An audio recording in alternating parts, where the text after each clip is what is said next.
Sumainyo ang Panginoon. At sumaiyo rin. Ang mabuting balita ng Panginoon ayon kay San Mateo. Papuri sa iyo, Panginoon.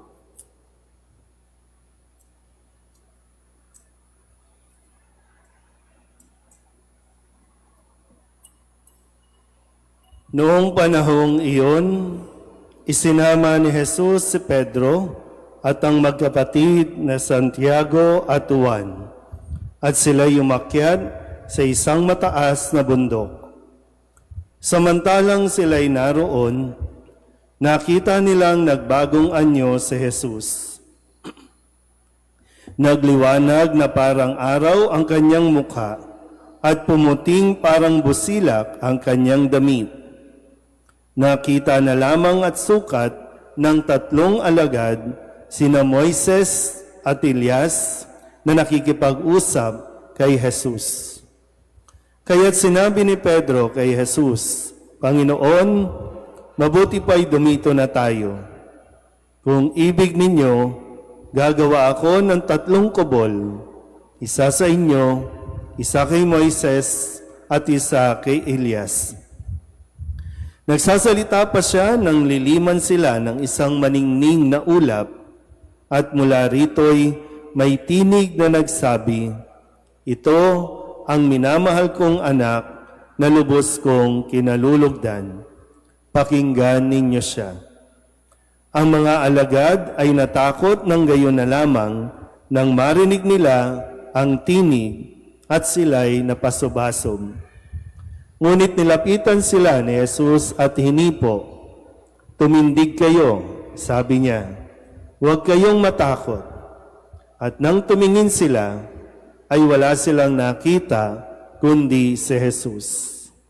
At habang bumababa sila sa bundok, iniutos ni Jesus sa kanila, huwag ninyong sasabihin kanino man ang pangitain, hanggat hindi muling nabubuhay ang anak ng tao. Ang mabuting balita ng Panginoon. Pinupuri ka namin, Panginoong Hesukristo. Isang magandang umaga po sa inyong lahat. Tayo po ay nasa 2nd linggo ng ating pong 40 araw na paghahanda para sa Pasko ng Pagkabuhay o Kwaresma. Sabihin nyo nga, Kwaresma. Sa mga bata ha, pag sinabing Kwaresma, 40. So 40 days na paghahanda. Paghahanda pa lang po, hindi pa ito yung mahal na araw. So pinaghahandaan natin yung mahal na araw. Dahil sa mga mahal na araw, nandyan ang pagpapakasakit, pagkamatay, at muling pagkabuhay ng ating Panginoong Hesukristo. At sa bawat linggo, tayo po ay naglalakbay. Bawat linggo, iba't ibang lugar ang ating pong pupuntahan para mas makapagnilay tayo ng malalim. Dahil sa panahon ng Kwaresma, sabi nga ito yung panahon para maglaan tayo ng mas may quality na oras para sa ating pong pagninilay o pananalangin para atin ding masuri at malaman kung ano ang mga nangyayari sa ating buhay. Kailangan din nating humihinto. Sa paghinto natin, nag-iisip tayo, nagdadasal tayo kung ang nangyayari bang ito, ang mga ginagawa ko ba, nakasentro lang sa akin o saan tayo gustong dalhin ng Diyos. Malinaw po ba? Uy, alam ko mainit na ang panahon, no? Huwag niyong painitin ang ulo ko, ha? Joke lang po. Kailangan lang natin mas maging mulat, no? Kasi baka lumilipas ang panahon, ano ngayon? Linggo? Ordinaryong linggo lang ba? Parang ganun yung mangyayari. Kaya kailangan pumapasok din tayo. Nagbabago din yung mood natin. Kung paanong ang panahon, nagbabago. Ngayon, mainit. Pero hindi ibig sabihin ay mahahadlangan nito na pumasok tayo at sumama sa paglalakbay natin. Okay, balikan lang natin ng konti. Ha? Nung nakalipas na linggo, unang linggo, tandaan niyo po ito ha, sa susunod na linggo, mayroon na tayong quiz. Ha? Pag kayo hindi nakasagot ha, nung unang linggo, dinala tayo sa karanasan ni Kristo nang siya ay tukso-tuksuhin ng demonyo. Dinala tayo sa ilang, yun yung lugar, doon naganap sa ilang, yung mga panahon na walang-wala. At doon pumasok ang demonyo para ipagkaloob kay Kristo yung mga bagay na wala sa Kanya. Kaya mag-ingat-ingat ha, dahil ang demonyo nandyan sa paligid, ang demonyo kasama natin minsan o mas madalas kasama natin pero hindi natin napapansin ha. Sabihin nyo nga sa katabi ninyo, lumayas ka, Satanas. Ayaw? Best friend na ba ang demonyo? Ulitin ko ha, ang demonyo, nagdi-disguise lang yan. Ang demonyo, hindi na yan nakakatakot sa mga panahong ito, ha?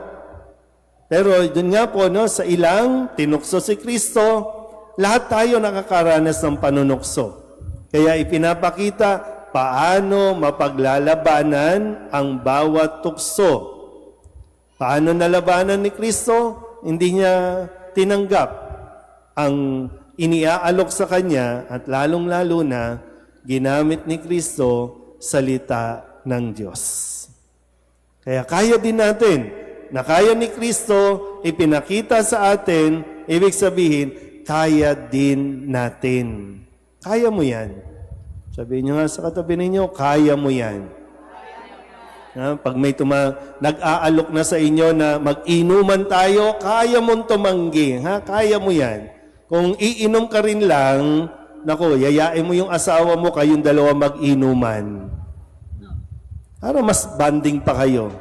Yayain mo yung anak mo, kayong mag-ama ang mag-inuman, hindi yung barkada. Kasi pag barkada, wala. Mas malakas ang demonyo dyan. Okay, so alis na tayo sa ilang. Masyadong mainit sa ilang. Kung gabi naman, masyadong malamig sa ilang.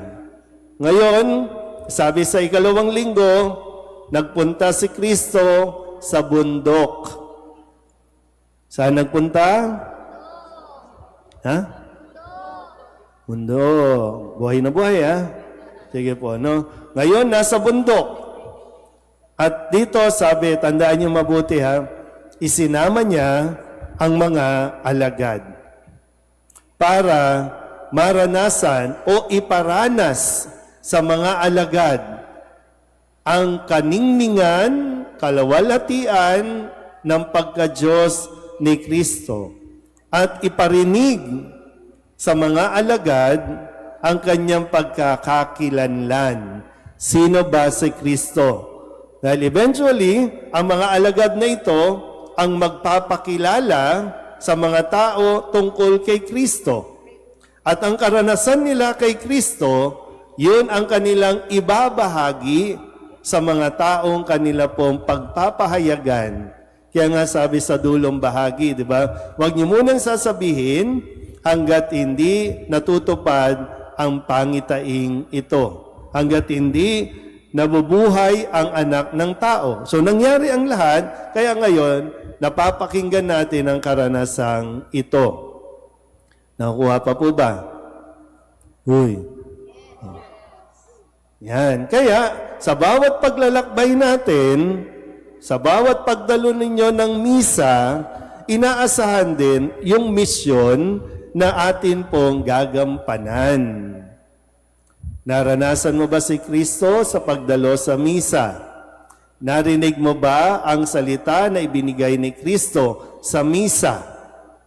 At yun yung atin pong dapat na baunin at ibahagi. Kaya maganda rin po sana, no? Kasi sa dami ng nagpo-post sa social media ng mga AI, ng mga fake news, ng mga kwentong bara-bara na nalilito na ang mga tao, totoo ba ito? Kasi nakakatakot din pala, no? Kasi kala mo totoo yung video, no? Tapos kala mo totoo yung tao, pero AI lang pala.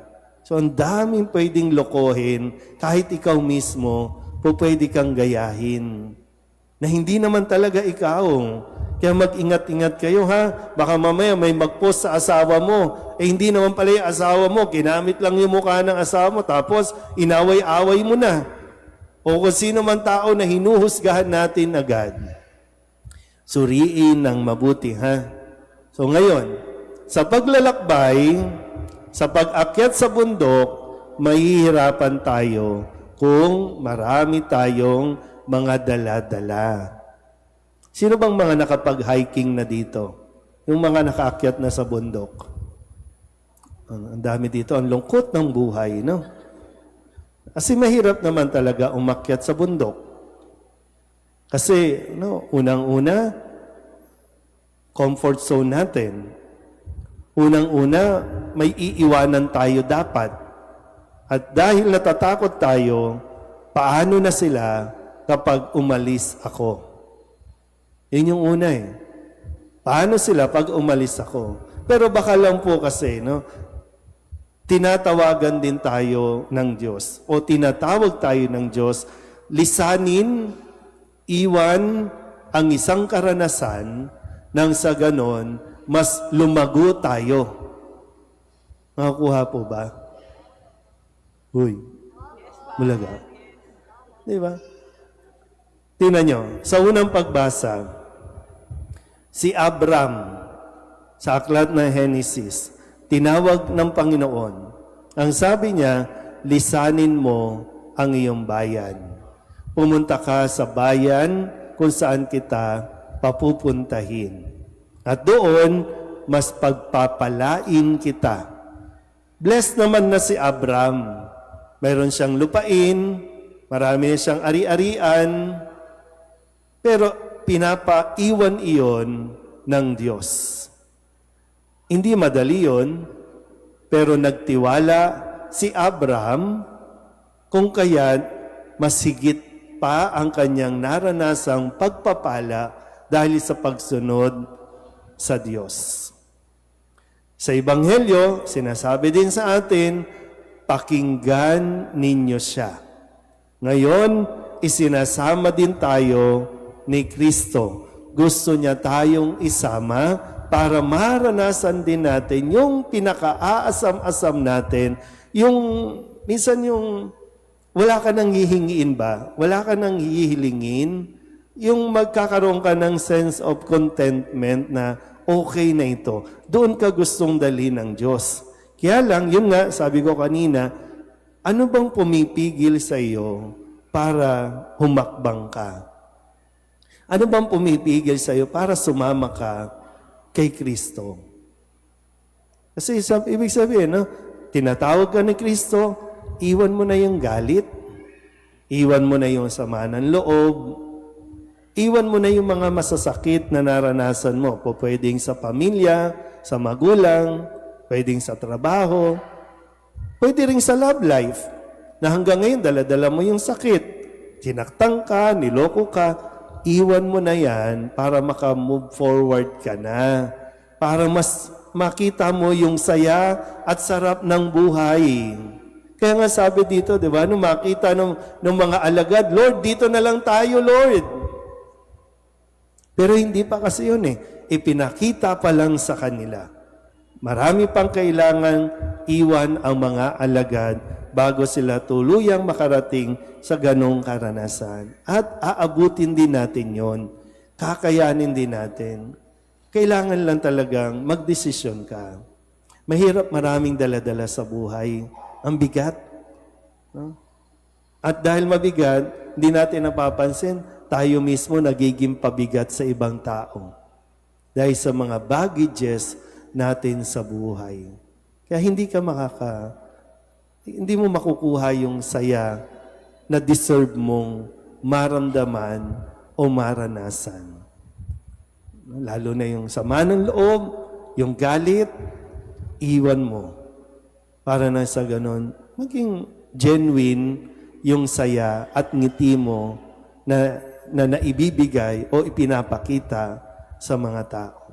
So, muli, dito tayo dinadala ni Kristo sa ikalawang linggong ito, pag nilayan natin ng mabuti ang paanyaya sa atin ni Kristo na sumama sa Kanya doon sa bundok. Amen.